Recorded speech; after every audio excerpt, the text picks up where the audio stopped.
used to come down here and drink coffee with all the old people all the time. Yeah, and read a book, so I know all these people. I just don't see them that often. Yeah. So I'd be walking around town, and I'd be saying hi to all these random people, and Rachel would be like, "Do you know all these people?" I'm like, "I've been drinking coffee downtown in the mornings." Here's some good stories. Yeah. All right, so my man Aaron's here. We're hanging out, talking some.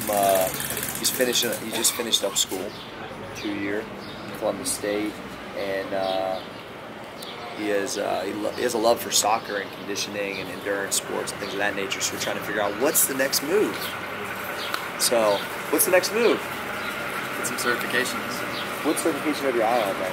I'm gonna do the personal training and then athletic performance through ACE. Personal training, all through ACE. I would do it now too while you just got out of school, so you don't get out of the practice of studying, because that shit's hard. I guarantee I couldn't pass it. No way. No way. But that one, everybody knows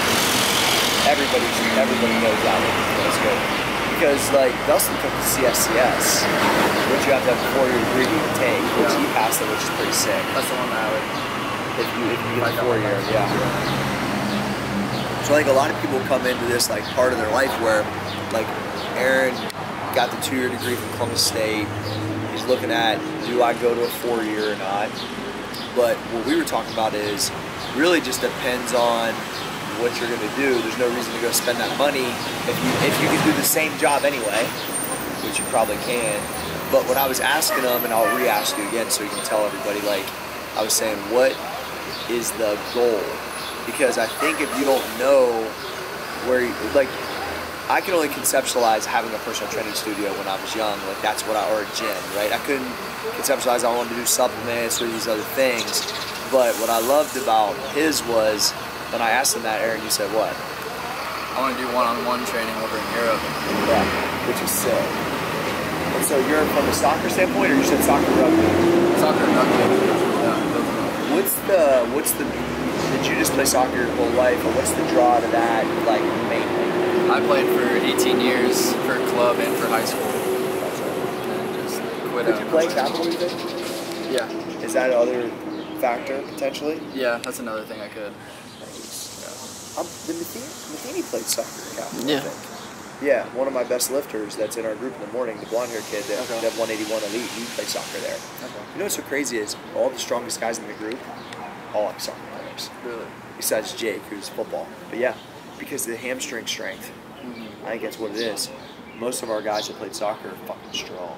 Yeah. That's why, I mean, and I used to, when I was a kid, make fun of soccer players, but those dudes like Matt Lamson, once I saw what he could do, I was like, these guys are freaks, man. And Arnold talked about that being the baseline of everything.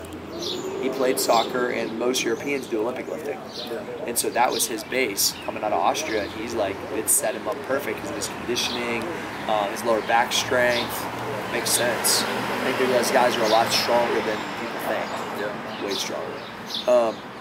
So people are usually going to wonder, like, all right, so right now you're doing screen printing, right?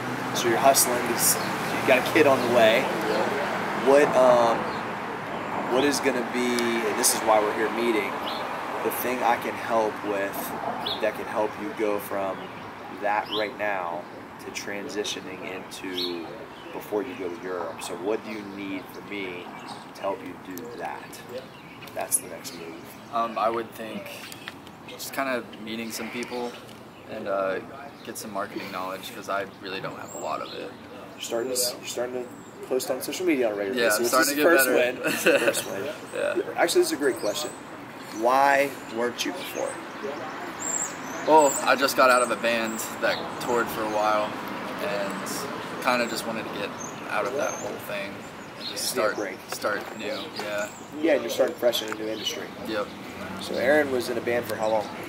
About 5 or 6 years. That toured and was pretty successful, right? And so then he was like, hard break to a new profession, but you also had a huge passion for. I think it's cool that you lived one passion and now we're getting to live another. Yep. And hopefully you'll get to live it to the level you want. Like, most people can't even find one. I mean, you're pretty blessed that you have two. Yeah. I mean, that's big. You're really, well, I don't know. I think I worked. Exactly. That's what I was going to say. I don't know how lucky you are. I think you want it. Yeah. Well, even like when you apply for the scholarship, just like the things you said and like you can tell, like I was like, man, this guy is a little bit older than most of the other kids. Like he's, get it, Nate. What's up, Cory? What's up, buddy? I think that you could tell like you would make the best of it. That's why I picked. I mean, 100%. So it's cool that you already lived one passion. So talk about the being on the road playing music. Like, was that just like, did you ever come to a point where you're like, holy shit, even though you weren't making as much as you wanted, but I'm making money doing, obviously you had a guitar, it was a guitar, right? No. It was bass. You played bass, yeah, bass guitar. Rage Against the Machine bass guys, that's my favorite. So talk about living that and then having that switch, because I think a lot of people, as I had to do with MP, which I'm still in the same industry, but like, it's a hard switch when you make a transition like that, so I think people would enjoy that. So what finally just... Well, I got 2 bands signed, and that was hard to do because we just had to know the right people, play the right shows. Signed for deals? Signed for record deals. Wow. So, I mean, there was pretty good record labels too, so I mean, we were stoked on that. I was stoked on it for a while. Towards the end, I just kind of realized it wasn't really the life for me. Just didn't match up? Yeah, I loved the traveling, like waking up in a different city every day. That was cool. But just like the people I met wasn't really what I wanted, I guess, and the experiences. I just wanted a different life. I played soccer for 18 years, and I just remember being happy doing that. So I just went straight back to it. Hear that, just hear what he's saying, like, which John talks about on the podcast a lot too, about chasing what makes you smile. So like, well, I did this, stuff's not lining up, boom, go to right, what else makes me happy? Like, a lot of people have a hard time finding that. And the other thing is, I think that they don't realize that you did music, now you're doing fitness. Those are 2 things that are most people's hobbies. That's what I'm trying to get at, is a lot of people aren't finding what they want to do. Kyle behind the camera, same type of thing. It's like, you can make money doing what you like to do. It doesn't have to be so in a box. That's cool. It was a good start, Kyle. You can get a good vlog.